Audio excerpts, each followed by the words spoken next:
बोल ना, काय बोलायचं होतं तर सांग त्यांना, काय सांगायचं तर. आता आताच नाही सांगत मी. जेवढे सोयरीक जमावले होते का त्यांना येऊ द्या, त्यांच्या देखत सांगते काय सांगायचे तर. आता बोल ग. सोयरीक जमवणारे जेवढे होते तेवढे आलेत आता. मी आपल्या पोरीला इथून घेऊन जायला आले.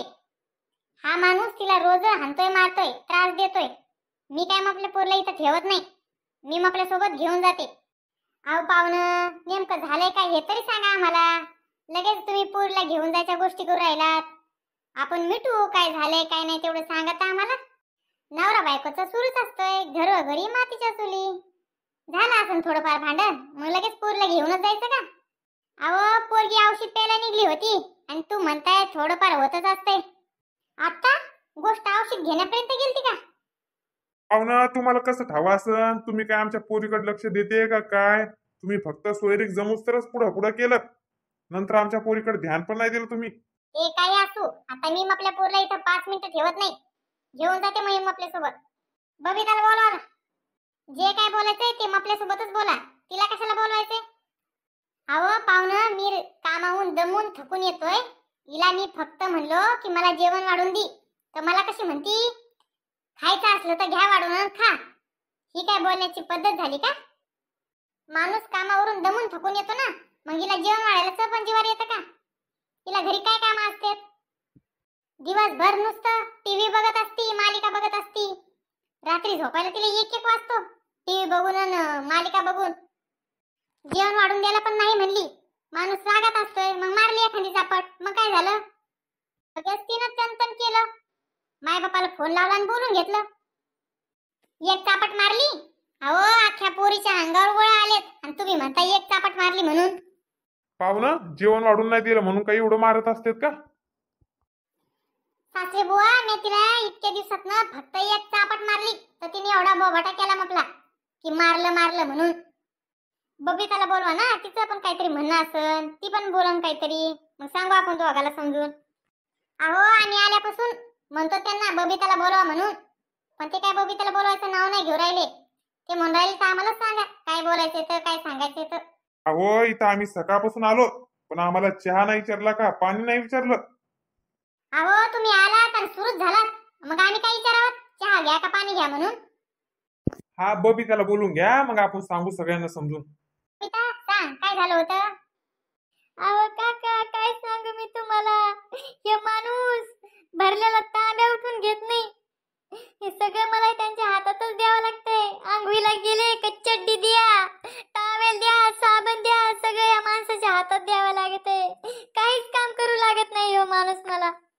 नाही ऐकलं का? सगळ्यांनी आपण आपल्या कानानं ऐकलं काय म्हणती पोरगी तर. अहो पाहुणं, तुमच्या पोरीला सासू सासऱ्याचा काही त्रास नाही बघा. तुमच्या पोरीला आमचं काही करावं लागत नाही. आम्ही इथं नसतो तर पण. अहो पण आमची पोरगी सासू सासऱ्याचं घराणं करीतच नाही ना. ती म्हणती आपला नवराच चांगला नाही. सासू सासरे मला लाखात एक भेटलेत, माय बापासारखा जीव लावतात. मीच काय तुमच्या पोरीला दगड घातलेत? अहो लग्नाला एवढे वर्ष झाले, एवढ्या वर्षामध्ये एक चापट मारली फक्त. विचारायला तिला कधी मारतो का हाणतो का म्हणून. एक चापट मारली तर काय नवं झालं लगे? काय काम असतं मग हिला दिवसभर? मग नुसतं जेवण वाढायला काय झालं होतं हिला? हिने जेवण वाढलं असतं म्हणल्या तर मी कशाला चापट मारली असती हिला? दिवसभर नुसतं बसून असती ना, हिला काय काम असतं विचारा ना. अहो भांडे घासून जातोय, कपडे धुतोय, झाडू मारून जातोय, मग हिला काय काम असते?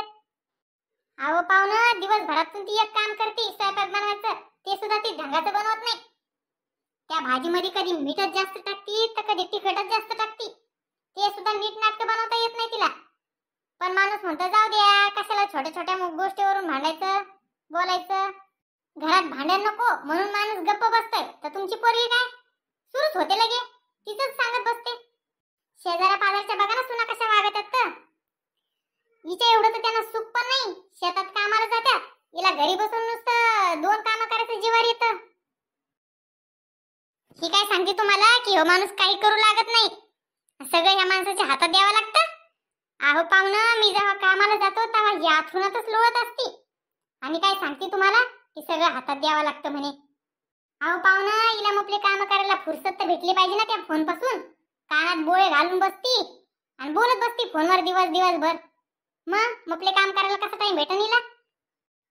आणि सांगते घरातलं घरानं मैत्रिणीपाशी माईपाशी याच्यापाशी त्याच्यापाशी सगळीकडे मग नुसतं बोभाटाच बोभाटा. हिला काय बोलावं का नाही बोलावं? पाहुणं तुम्ही बोलताय ना ते येते मग आपल्या हळूहळू ध्यानात येते. सासूबाई आता बोला ना, काय म्हणणं आहे तुमचं? इतक्या वेळचं तर लय बडबड सुरू होती तुमची, आता बोला ना. अहो सासूबाई, तुमच्या पोरला जेवढं सुख आहे ना तेवढं बघा तुमच्या शेजारच्या पोरला आहे का म्हणून. अहो हिला महिन्यातनं 4 वेळेस तर शॉपिंगला न्यावं लागतंय, फिरायला तर वेगळंच, हॉटेलमध्ये खायला वेगळंच, हिला खर्चायला पैसे वेगळंच, आणि हिला मला जेवण आणून द्यायचं पण कटाळा येतोय. माणूस एवढं बाहेर काम धंदे करतो, पैसे कमवून आणतो, मग माणसासोबत नीट बोलणं पण नको का? अहो इथं 2 माणसाचं काम असतंय, पण ते सुद्धा तिला करायचं जीवावर येते. त्यातलं अर्ध काम तर मीच करतोय म्हणा, पण जे आहे ते तर करावं ना नीट. आणि मला सांगा, कोणत्या नवरा बायको मध्ये भांडणं होत नाही, पण तुमची पोरगी सगळ्या बोभाटाच करते ना थोड्या थोड्या गोष्टीचा. मग हिला काही बोलावत का नाही मी? बबिता, नवरा बायको मध्ये भांडणं होत असते, कशाला सांगायचंय थोड्या थोड्या गोष्टी माहेराला? नवरा बोलतच असतोय, घ्यायचं थोडंसं ऐकून, बाहेरनं काम करून येतोय दमून थकून, मग निघतो घरी बायकोवर राग. बबिता, आता इथून पुढं थोड्या थोड्या गोष्टी याला त्याला सांगत नको बसत जाऊ, नवरा बायको मध्ये होतच असते. नाही आता मपल्या पण लक्षात येऊ राहिले हिच्या डोक्यामध्ये हे कोण भरवतंय म्हणून. काय ग शांती, मी भांडे घासतोय, धुणं धुतोय, झाडून घेतोय, तर तू पोरीला पण तसं शिकवती का नवऱ्याकडून काम करून घ्यायचं? हा, माझ्या संसाराचं वाटोळ केलंस तर केलंस, आता पोरीच्या पण संसाराचं वाटोळ करतीस का? तिच्या संसारात आग लावून. आता मी काय केलं आता? तू घरी चल, मग तुला सांगतो तू काय केलंस तर. अहो पाहुणं, संसार म्हणलं की भांड्याला भांडं लागणारच. भांडणं तर काय प्रत्येकाच्या घरी सुरूच असतंय. आता जे झालं ते झालं, आता इथून पुढं भांडू तोंडू नका. आणि बबिता, आज छोट्या मोठ्या गोष्टी याला त्याला सांगत नको बसत जाऊ. याचं त्याचं ऐकून आपल्या घरामध्ये भांडणं लागत असते, त्याच्यामुळं जे करायचं ते आपल्या मनाने करायचं, याचं त्याचं ऐकत बसायचं नाही. बबिता, तुला काही लय जाण्याचं काम नाही, 2 जणांचं करायचंय, खायचंय आणि बसायचंय. उगाच थोड्या थोड्या गोष्टीचा बाहू करायचा नाही. आणि बबिता, छोट्या मोठ्या गोष्टी माईला सांगत नाही बसायच्या. सासर बुवा, खरंच मी लगे वैतागून गेलो बघा या भांडणाला. अहो रोज आलं घरी की ही कटकट ऐकावं लागते बघा. एकदा तुम्ही बबिताला नीट समजून सांगा. जावे बापू, आता सांगितलंय सगळ्यांनी तिला समजून, आता नाही ती वागणार असं. काय ग पोरी, इथून पुढे आता तुपली अजिबात तक्रार नाही आली पाहिजे. हो बाबा, इथून पुढे मी एक पण तक्रार येऊ देणार नाही. अरे पोरांनो, आम्ही फक्त राहिला तिकडच, पण आमचा सगळा जीव तुमच्याकडे लागतोय. अरे तुम्ही दोघंच आहेत, कसं राहायला पाहिजे? बबिता, पिंट्या, आता इथून पुढे भांडण करू नका आणि सुखानं संसार करा. हो बाबा.